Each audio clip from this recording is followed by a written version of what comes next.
Welcome here to Wake Up Call with Dan Tortora, where sports truly meets that thing called life. We're here in this edition of the Dolphin Dive with Phil Brown, and we are celebrating this opportunity to speak with our new leader of the athletic department at LeMoyne College as the Assistant Vice President for Intercollegiate Athletics and Campus Recreation. With that being said, Mr. Brown, how are we doing today? Doing well, Dan. Thanks for having me. Absolutely. And bring me into the process because I know that, this search has been going on for a while. And obviously, they've had Mike Lindbergh there as their interim athletic director. So, just what you could say about when this all kind of started with LeMoyne. Sure. Be super transparent. I was with our bowling team here at Vanderbilt in Dublin and Paris, and I talked with my wife, and I said, "Hey, there's a great opportunity open at a little small Jesuit school, going Division 1, and I want to pursue it." And she was like, "Okay, sounds good." We're at a time in our life where the age of our kids suggests that if we're going to make a move, now was the time. Yeah. And so I pursued this job. I saw it as a great opportunity with the changing landscape in college athletics, with all of the court cases that are pending, most notably the House case for those of you following along the NCAA athletics. Uh, it was a great time to find a place that was moving into Division 1, doesn't have some of that historical stuff that, gets people angsty, right? And so I have an opportunity to lead us into whatever Division 1 athletics looks like, at a great institution who has a solid North Star, the Jesuit background from the school. They know who they are, they know who they want to be, they know where they're going. And so when you're able to marry those items up, it's actually going to be a lot of fun, I believe, to lead this department. Yeah. You said that when you were with the bowling team and you were overseas, you saw that this was a good opportunity. How did this LeMoyne opportunity come across you? When you work in Division 1 athletics, you just kind of stay nationally relevant and present where you can, and that's just kind of been something that you get taught to do. You want to know what's happening. When this one opened up, it was kind of D1 tickers, what everybody follows, really. And it was one of those ones that, hey, I don't know a lot about them. And I began to kind of do my investigative work. What does this opportunity look like? Where does it go from here? Um, and so I kind of began to read and study who you were. And it just seemed so welcoming. And the community seemed like it was a great place to be. Like I said, I put in my application, like, hopefully many others did. They saw it the same way. And I got a call. And then when I got here, it was proven out that this truly is a special place. Yeah, and like you said, I mean, there's something different about the Heights, and there's the environment when you walk onto campus, you feel welcome. There's a connection. There's a care for people. Where does that stand in your life in the grand scheme of things? We know that Division 1 athletics. You brought up the House settlement. There's NIL. There's the transfer portal. There's constant realignment. There's all of these things going on that can sometimes form a detached, me centric universe in collegiate athletics. But you're talking about LeMoyne and LeMoyne's connection to people and bonding and community. Why does that matter to you? Why is that something that you need to have in a world that seems detached and selfish, that you want to be in a place where there's connection and care for one another? Oh, it's a lot of my personal mission, why I chose this space. Sitting around trying to pick a major in college, I read an article about the CFO of the Houston Astros. I was like, that's a great job. I'd love to do that. Career progression, I was working in public accounting. Next thing I know, I'm working on an audit for a homeless shelter for a Catholic diocese. And the director said, hey, you know, I'm going to continue to have clients because I'm serving the children and grandchildren that I first started serving here 30 years ago. And there was something inside of me that said, hey, if you're going to do this sports thing, let's find a place where you can make a true impact on people's lives. And the college campus became a very evident place to do that. I've just kind of carried that mission with me. But we're making generational changes in people's lives. I'm a first generation college grad, so I know what it's meant to me Yeah. to go through the process. And I just want to make sure that I'm able to stay in an institution, in a place where that's still core to mission. Um, and I want to lead there and just be, in a community that embraces that. And that's part of the Jesuit values at LeMoyne.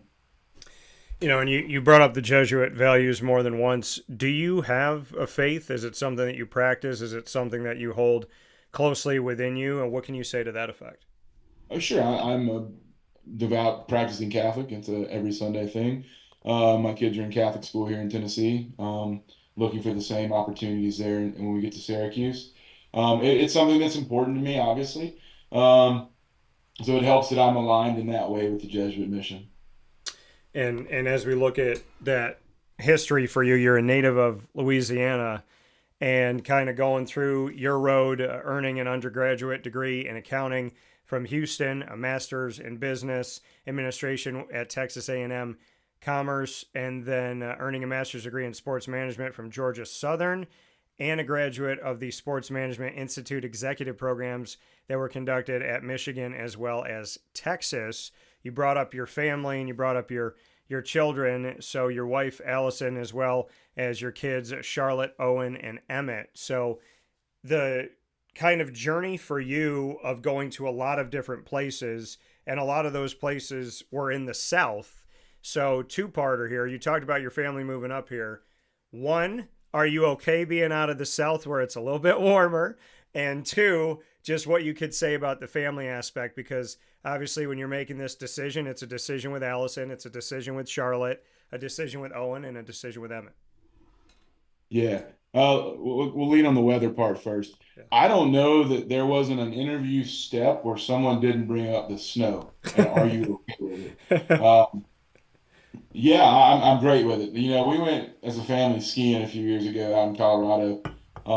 Kids loved it. I loved it until I got injured because, well, that's what happened. Somebody's going to go down on the mountain. It was me. Um, we loved it out there. We can see ourselves in a colder climate. Jokingly with some of the folks that I know who are from the Northeast on Vanderbilt's campus, asking for proper shoveling technique, just making sure I get in there and do it. So. That all seems great. Looking forward to, I guess, maybe a different version of outdoor activities. That's all. For the family side of it, it was comforting when my wife, she made a comment not long ago. I was looking at a position on the West Coast, went through an interview process there, didn't get it. That's great. Um, got this one as an opportunity, and my wife was very transparent. She's like, that other one made me sick to my stomach. I feel really good about this one. And that was the sign that, man, there's great things to come for us in Syracuse. Again, I was left alone for a little while in the interview process. I took a walk. I was staying in the Fayetteville part of town. Just kind of went to the Target there across the street from the hotel and visited with people. How do people treat others that, you don't know? And man, everyone was just so friendly. And it felt really good to be there. Um, so that translates really well to bring a family to town. Um, Southern is great, and we have great food. My biggest fear is not the snow; it's where am I going to buy great Cajun seasoning? That's to be honest. Um, but I'm really looking forward to it. Well, I could tell you this as a card carrying Italian and Spanish man, I am all about the seasoning. So I will make sure that you have some things that you need and that you have some direction and where to go with some of this stuff. Because there are some good things up here for sure when it comes to food and when it comes to the seasoning of food. There We we look go. back at your history at Vanderbilt most recently. Vanderbilt, obviously part of the SEC, and since 2015, you've been there. You spent a lot of time there, almost a decade. And as we look at this, you were part of overseeing the university's facilities and event management, capital projects, and equipment staff. You also were working in finance, facilities, event management, and equipment overall, serving as the baseball and women's bowling sports administrator and previously overseeing ticket operations. And then your first season as baseball sport administrator is when there was the 2019 National Championship Trophy in Omaha and a return visit to Omaha in 2021 as the national runner up when it comes to the Vanderbilt baseball team. So when you look at kind of everything that you've done, because my conversations with LeMoyne and my understanding of what LeMoyne was looking for is not just a leader in athletics, but somebody who can help fundraise, somebody who can help really take LeMoyne to the next level and see the things that they need, the facilities that they need, and where the growth needs to come from.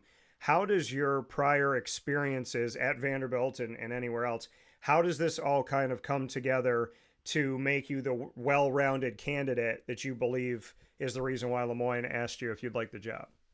Sure. I've been incredibly fortunate at Vanderbilt. I cannot lie about that. Um, I've been given opportunities to lead in a lot of different spaces, to see a lot of different things. We have Friday evening socials before home football games.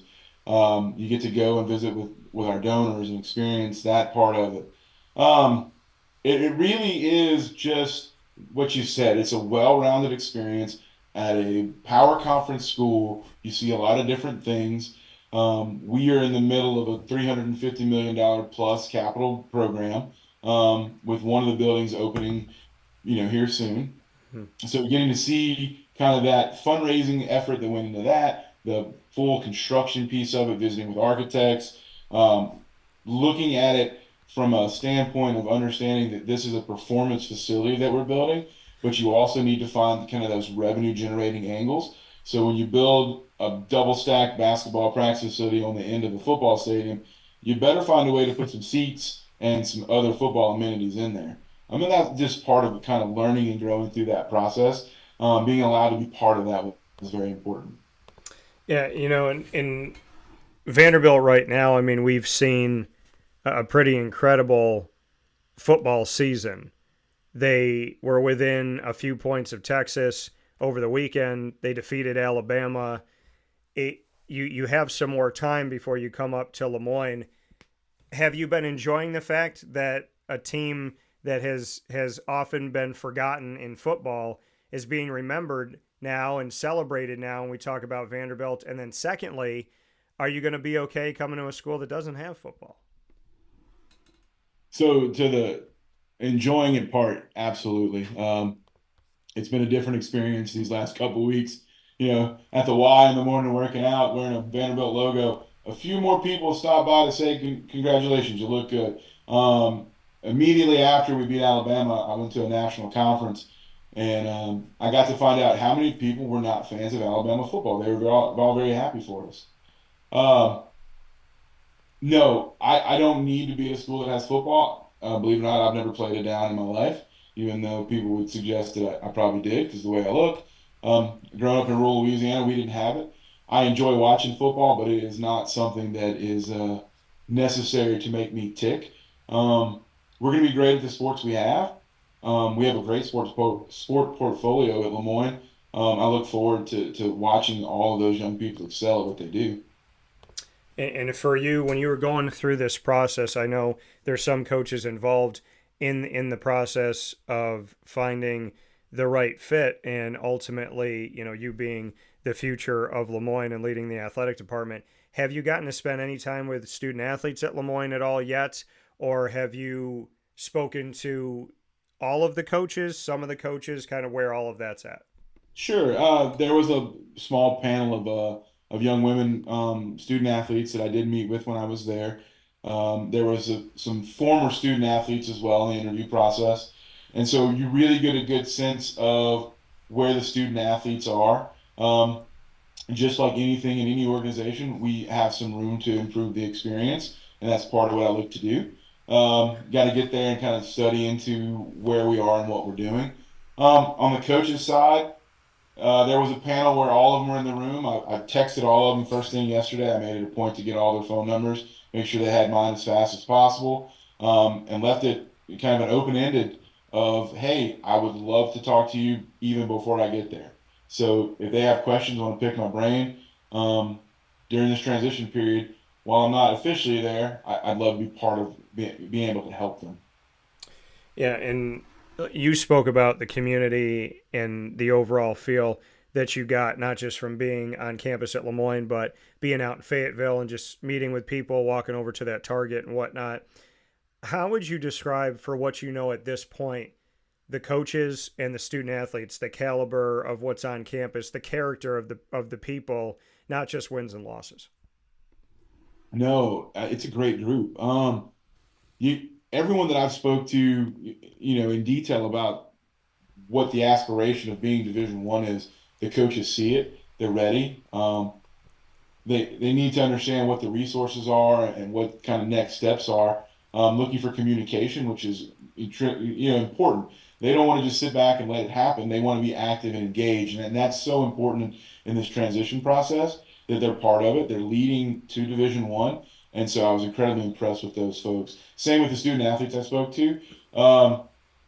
They want this. They want to get there, and so I'm excited to see how everybody kind of comes together and moves that needle to get us to that next step as we go through the transition process. And you talk about moving that needle. There's already been the announcement that the Thomas J. Nyland Junior Athletic Complex is going to have a $45 million renovation that includes $12 million that come in state funding. The improvements are coming to the existing facilities. Track and field and tennis complex is going to be added here. So, tennis that currently is off site, track and field that is currently off site, there's going to be a complex that's going to be added in this renovation, a team community center, including locker room and sports medicine facilities, and the addition of a fitness center and a strength and conditioning facility for student athletes. We also know that very recently here on campus, for the first time ever, there's a golf simulator. So, what are your thoughts about the things that have already happened? There was the addition to the Ted Grant Field element of it for soccer and lacrosse. There's that building now that offers bathrooms and also offers concessions. There's been dugout renovations to the baseball complex and to the softball complex for the first time ever. There's a press box. So, of the things that have happened and of the plans that are there, what are your thoughts about the facilities at LeMoyne, and would you like to add anything else? I think we have a great foundation, a great plan. What you're looking for, in my opinion, is ways to elevate the experience. So, talking about the little complex there at the Ted Grant Field, that is a way to elevate the experience for fans. You get concessions, you have bathrooms. It's a better experience. I know that they're there for the baseball program as well. Adding the new dugouts to baseball, it's a way to elevate the student athlete experience. The plans coming forward with the announcement there is all about performance for the most part and bringing some kids on campus finally, and that's for their experience. And so we'll build a comprehensive plan. We'll look at what's needed to elevate the experience to get to that Division One experience. Where are we at in comparison to our peers in the Northeastern Conference? Are we able to recruit against them because we have comparable facilities? It's all about the strategy. It's about getting to Division One. That's where we are now in that transition process, and then the strategy to grow that. So, spending time looking at where we need to be will be very important. Your plan.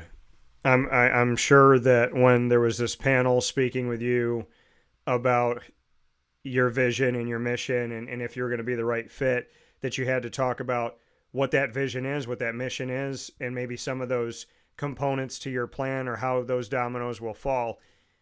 Can you share that? What your vision is, what your thoughts are? You look at LeMoyne, you like what's there. Like you said, there's things that are there that are good to build upon. But what is the plan of Phil Brown? The initial plan is we're going to be strategic. We need to go and dig deep. What do we have? What do we need? It's the old traditional SWOT analysis: strengths, weaknesses, opportunities, threats. We need to understand that. Take a look at the strategic plans in place, not only for the athletic department but for campus. Make sure that they're aligned, and then begin to move forward. I'm a product of two different business degrees. Strategy means a lot. Without a plan, you're not going to get there. Without a good foundation to your plan's not worth a lot. And so that's my top priority, is to get there and understand what is the foundation, where are we at today, making sure I'm able to check all the boxes on who we are, and then taking that forward with the next level of strategy. I think that's what's going to be most important. And then how does that overlay with the mandated things from the NCAA in the transition process? You got to check those boxes, but then you also have to grow from those. The fundraising side of it, raising money, bringing that in, it's not cheap to move to the NCAA and to do some of the things that have to be done, adding coaches on staff, and obviously changes that are being made to facilities. What can you say to that piece of it, the fundraising side of it, and the potential that LeMoyne has? Fundraising is a necessity in Division One. Doesn't matter who you are, that's what you do. I live the Division 2 life. It's not as important in Division One. It is, so we're cognizant of that. It's something that we have to do. Campus made a great decision bringing the Legends Group in there to help with it. So there's already a foundation for fundraising getting started. Um, I think the potential is very high because of the affinity that I saw with everyone that I've met. I haven't met an alum yet that didn't speak highly, didn't love the place. And that's step one. You got to make sure that people who were there were happy they were there. And then once they see the vision, the holistic vision from the top down, from the president to me and the coaches, that's when fundraising begins. They have to understand where we're going and why we want to be there. So just part of that is building the relationships and then employing the vision piece of it. So you officially start January 1st, 2025. Between now and then, which is only a couple months, what's the plan from here to there? I've got all the coaches' phone numbers. Um, Kind of have a little bit of a internal piece that I'm working on to get information out of them so that when I get to campus, I feel that I'm informed and we're not starting fresh, like I'm not working in between. Um, there's definitely some elements to what I'd like to accomplish that I'll get with the coaches and administrators on site to have a really good understanding of who we are in their opinion, and how we can build on what that looks like. And then there's a piece that we do here on Wake Up Call. It's called Rapid Fire. It allows an opportunity for us to get to know you a little bit better, people to get to know me a little bit better, and administrators, coaches, student athletes never get to ask the questions. We flip the script here on the show.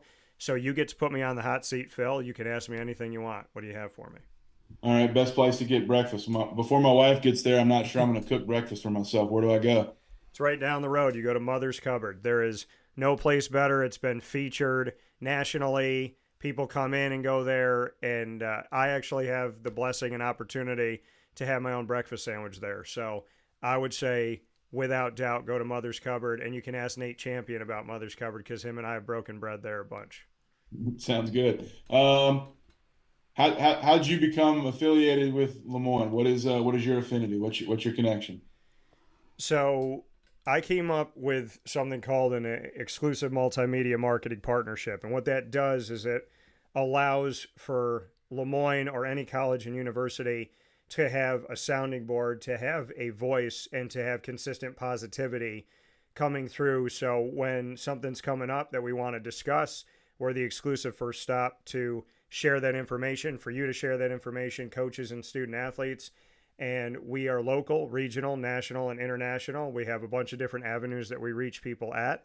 And the reason why I chose LeMoyne is the people. And that's what it was in the beginning. My dad is an alum of LeMoyne College. When I made the announcement of this partnership that LeMoyne has never had anything like it, I made the announcement with my dad on campus where he went to school. So I'm born and raised in Syracuse, New York. My parents live about 12 minutes away from campus. And so for me, this was a place that I always knew about because of my dad. I always knew about because of my hometown. And something inside of me said, this plan that you had, this template that you have, be ready to present it to LeMoyne. Be ready to bring it there. And over 3 years ago, I did that. And I've just found a passion for the Finn family. They treat me like I went to school there. And I just see something in the student athletes. There's never been a story that hasn't been worth telling.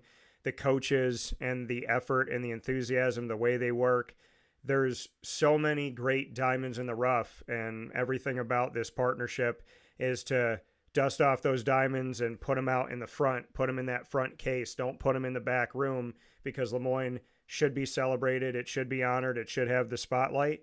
And I'm very honored and privileged that they've trusted my faith, my hard work, my dedication, my determination, and my desire to build the community and allowing me to tell the story the way that I do. Well, I'm appreciative of that. I guess for my last rapid fire, have you been to basketball practice? How do we look? Are we ready? So I will tell you that October has been a month where I have rarely been home, but Nate Champion and Nick DePillo have both invited me to practice. I know that Nick's team, some of the pieces that he has on the women's basketball side, know what it's like to have success in their first year in Division One. I like the way that Nick goes about his business. I like that he kept Katie Kalinske on staff. I've known her for a long time, and she served under Jim Boeheim for 7 years. So I think there's a lot of value in that. There's a lot of value in the rest of the staff that came on to the women's basketball side of things. And I think that they're ripe to do something really special this year or in the not too far away future. On the men's side of it, Nate Champion and I have talked since he came on to campus. I know that, there's a lot of movement in men's athletics, especially in basketball and football.